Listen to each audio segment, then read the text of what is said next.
아는 것이 힘이다? 하지만 아는 것만으로는 부족하다. 그보다는 어떻게 적절하게 활용할 것인가가 변수. 투자자들을 위한 시골이사의 솔직한 메시지. 선물옵션대학 그 세 번째 이야기. 선물에서 우리가 중요한 것은 추세고, 옵션에서 중요한 것은 변동성이지만, 사실 우리가 하늘과 시를 따로 떼서 생각할 수 없듯이 추세가 강력해진다는 것은 결국 그것이 변동성이 확대되고 있다는 소리이기도 하고, 실제로 변동성의 확대가 전제되어야 사실은 추세가 강력하게 간다는 측면에서는 결국 그것이 바람과 실처럼 물리는 것이죠.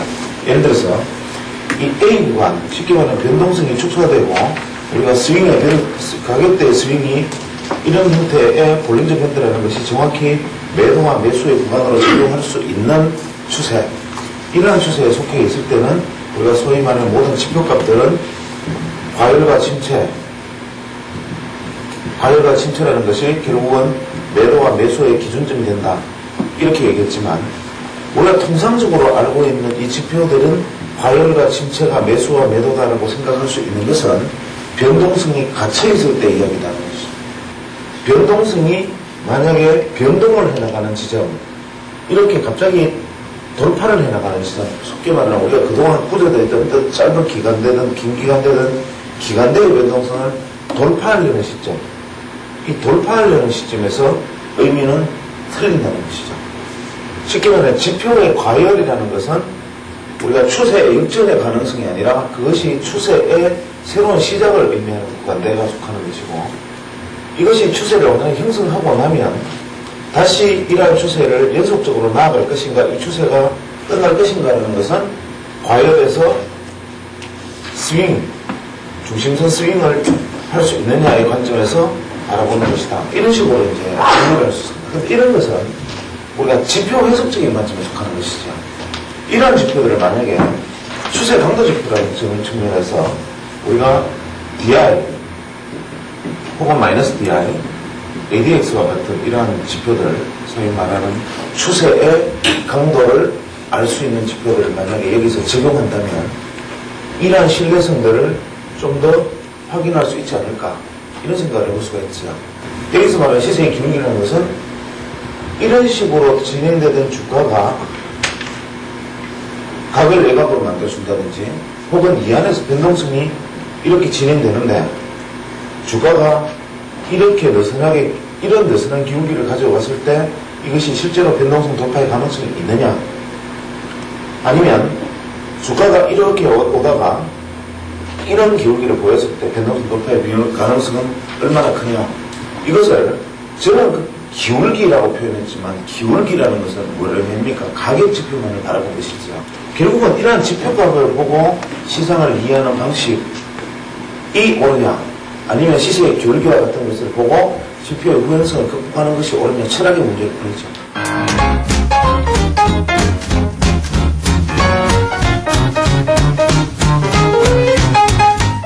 익스프레션 브레이크아웃은, 앞에는 이거 소개드렸던 얘기입니까? 익스프레션 브레이크아웃은 뭐냐면, 우리가 전체적인 어떤 내가 기간의 변동성을 지금 보고 있는 과정에, 시세라는 것은 선물이라는 것도 어떤 구간대에서 내가 접근하고자 하는 바가 있을 겁니다. 예를 들어서 뭐 잠중 트레이딩을 한다, 혹은 나는 뭐 짧은 시세에서 한 시세에서 뭐 10팁 내지 20팁 정도를 일단 수익을 취하는 가장 기본적인 스윙질을 구사한다, 이런 나름대로의 기간의 판단이 있을 텐데, 예를 들어서 내가 5분봉을 보고 있다, 지금 5분봉을 보고 있다고 생각하면 이 5분 사이에 고가와 저가를 돌파한다는 것은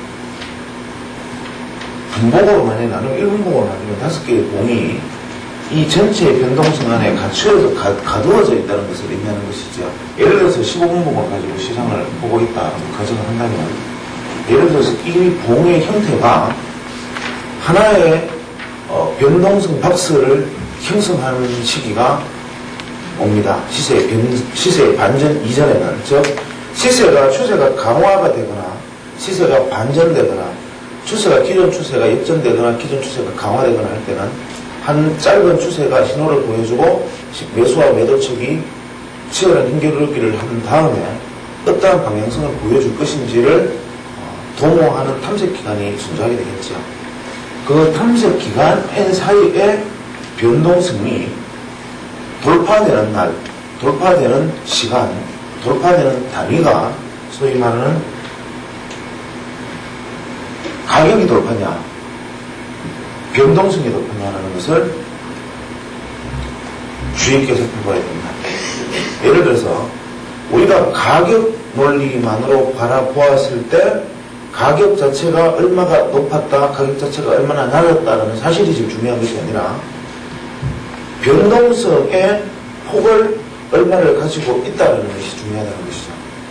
우리가 한 시세에서 보통 한 매듭을 주는 것은 버리고 실제로 다음 시세에서 수익을 내고 또 여기서 얻은 교훈이 다음 시세에서 이익을 취하는 모델이 된다면 기술적 분석의 기본 원리는 결국 직전까지의 패턴의 합을 이 패턴에서 이렇게 되더라라는 교훈이 그 다음번에 적용되기를 바라는 것이 기술적 분석이기 때문에 그것이 결국 어긋나면 기술적 분석 자체의 문제일 뿐이지 근본적으로 기술적 분석을 하겠다고 생각했다면 그 이전의 경험칙으로 그 다음 경험칙을 대응하는 것이죠. 그렇지만 기술적 분석이라는 것은 내가 불과 5분 전의 시세가 만들어낸 틈이 현재의 시세에서 적용될 가능성이 가장 높죠. 최근래의 움직임이니까. 넓게 보면 내가 기술적 분석이라는 것은 그냥 현재로서 만들어 나가는 상황이라고 볼 수가 있는 것이죠.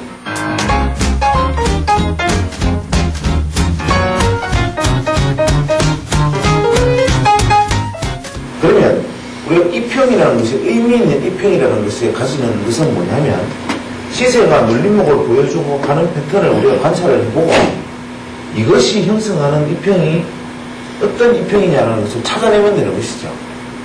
이렇게 기준을 설정을 했다고 가정을 하면 이 현재 시세의 기준 이평은 뭐 예를 들어 22개봉이다.